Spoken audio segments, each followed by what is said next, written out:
Today I'm going to be making some houndstooth dovetails.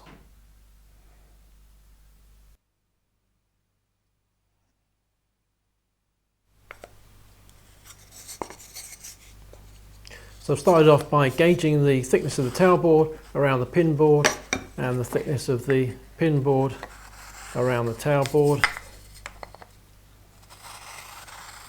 Now for the half size tails and pins, I want to set my gauge to roughly half the thickness of the pin board and gauge that in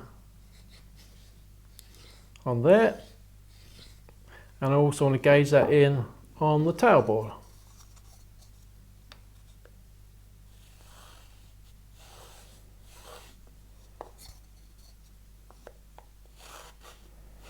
And now we can set about marking the tails out on the end of the pin board or on the tail board itself, depending whether you want to do tails first or pins first.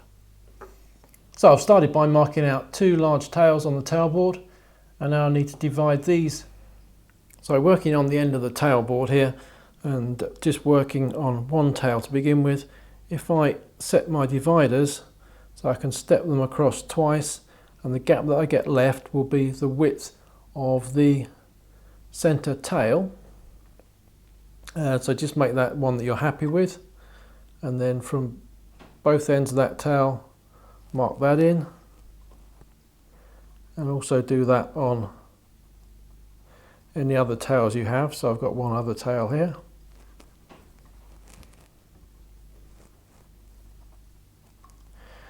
And then you want to just close your dividers up a little bit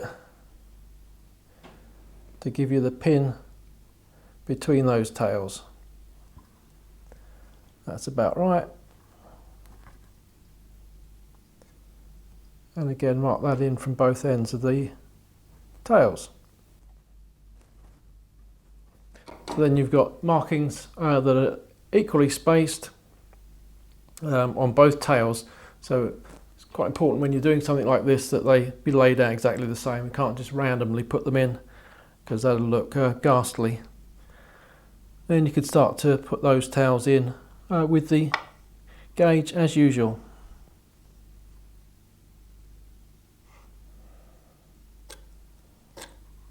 But they're just going down to the half point that we made, that we scribed round earlier.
So that's houndstooth dovetails. Hope you enjoyed it. If you did, please like, comment and subscribe. And if you want to help the channel, then follow the Patreon link in the description. Cheerio.